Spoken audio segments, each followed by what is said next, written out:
I grew up in a town called Elizabeth. It's located 27 kilometres north of Adelaide, 1,300 kilometres west of Sydney, but it's a million miles away from where I'd hoped to be. Having said that, Elizabeth is famous, but for all the wrong reasons. It has one of the highest unemployment rates in the country. It's voted South Australia's most dangerous suburb. And it's Australia's fourth most violent locations. Unsurprisingly, people poke fun at Elizabeth. Jokes like, what do you call a girl in a white tracksuit from Elizabeth?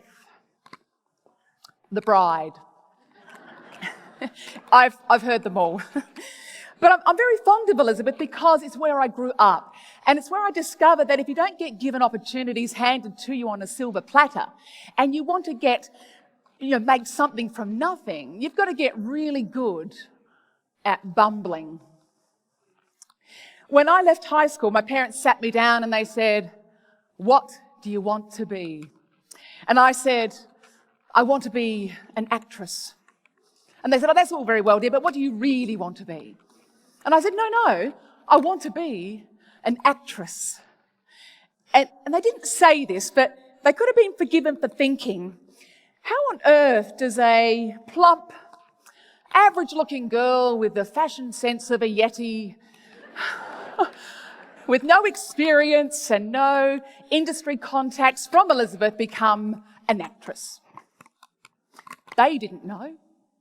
I didn't know. And no one we knew either. And the fact I'm standing on this stage right now can be traced back to three things. That conversation with my parents 33 years ago, their unconditional support for my unconventional life choices, and a simple act of bumbling through a doorway that changed my life. The idea I'd like to share today is that we must embrace the bumble, for it's through the act of bumbling we can achieve the stuff of dreams. The bumblebee is a much criticised insect. It's fat, it's slow, it's clumsy. It flits around aimlessly, rubbing its hairy body against others in the hope of fertilising them, and occasionally delivers something of value. But I can assure you, and I hasten to add, I'm a big fan of the bumblebee because for out of every 10 foods we eat, 7 of them are pollinated by the bee. And just as the bumblebee is essential to the fertilisation of food, so too, I believe, is the act of bumbling essential to the fertilisation of our dreams. Without bumbling, nothing new would bear fruit. The bumble needs a rebrand, and I'm here to tell you why. So what exactly is bumbling? Well, when I told my husband I was giving a TEDx talk on bumbling, he said, "You're doing what?" And I said, "Bumbling." And he said, "You can't give a talk to the creative and business elite of Melbourne on bumbling. Who wants to be seen as a bumbler?" And I said, "Well, what's your perception of a bumbler?" And he said, "Oh, they're clumsy and they're awkward and they're inefficient." And I said, "That's my point." I said, when we start something new that's really important to us, aren't we all clumsy, awkward, inefficient? When I first learnt to drive, clumsy, awkward, inefficient.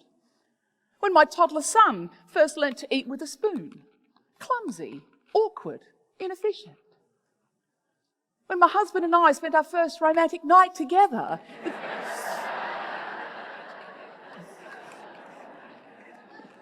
we'll move on. But does bumbling pay? Well, I recently wrote a book documenting the success stories of Australia's top online entrepreneurs.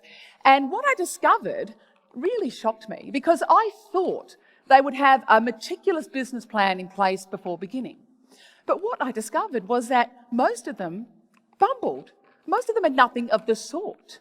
They bumbled. Like Paul Greenberg, for example. Now, Paul is the co-founder of the online retailer Deals Direct. Now, Paul was born in South Africa, but he's an Aussie at heart. And when I interviewed Paul, he said, look, it didn't matter that I couldn't bring money out of South Africa because I didn't have any. But what I could bring with me was a collection of vintage guitars. And he told me about this conversation he had with a stranger in this Sydney coffee shop, and how the stranger told him about this brand new little website called eBay. And that if he put a guitar up for sale, he might make some money on the side. So he did. And it sold. He put another one up, and that sold too. Before too long, he was selling anything he could get his hands on. Beds, blankets, bikes, barbecues, you name it, he sold it. And within 1 year, he became eBay Australia's biggest online seller. From there, he set up Deals Direct, and that became the first online department store in Australia, and subsequently disrupted the entire retail industry in this country. And in January this year, it launched on the stock exchange and was valued at $100 million. In Paul's words, we bumbled. Now, I said to my husband, why are we so hesitant to call this act of getting started bumbling? What are we afraid of? And he said, well, can't you call it something else? Something more acceptable. I get it, but just something more acceptable. And I said, what, like managing uncertainty? Negotiating complexity? Dealing with ambiguity? And he said, yeah. And I said, no, that's not what bumbling is. Bumbling is a creative process that takes us from confusion to clarity. It's a set of concrete actions. Discovery, examining, questioning, trying, testing, getting it right, getting it wrong, throwing it all out and starting all over again until we find something that makes sense to us. Bumbling is not easy. It brings up really unpleasant emotions. Fear, anxiety, despair, loneliness, insomnia. It's a riot. No, it's not. It's really uncomfortable. But if you want to get the benefits of bumbling, hope, joy, exhilaration, then you've got to get comfortable being uncomfortable. That's where bumblers live. The reason I'm passionate about bumbling is because bumbling's been good to me. It's why I'm here today. Not long after that conversation with my parents all those years ago, I noticed a poster in a shop window saying, auditions. And I stumbled in, bright-eyed, bewildered by the bumblers before me. And that decision to audition for that very suburban theatre troupe changed my life and opened up a world of opportunities. From acting alongside Hollywood legends to writing a business book that I see on the shelves in the bookstores at airports around the country, and being invited into the corporate boardrooms of Australian businesses to help them express their ideas more effectively.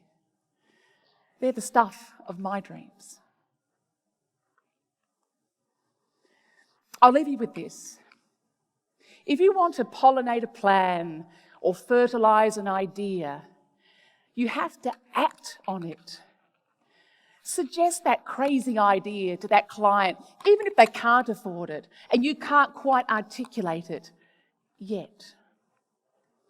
Ask that lady in row 3 out there you caught eyes with earlier for a coffee, even if you don't quite know how you're going to say it yet. Build that website for that bold business idea that you've been sitting on, even if you don't have any customers yet. These bubbles of bumbles, they're ephemeral, they're fragile, and you must give voice to them, or they will disperse and burst and then disappear like pollen in the wind.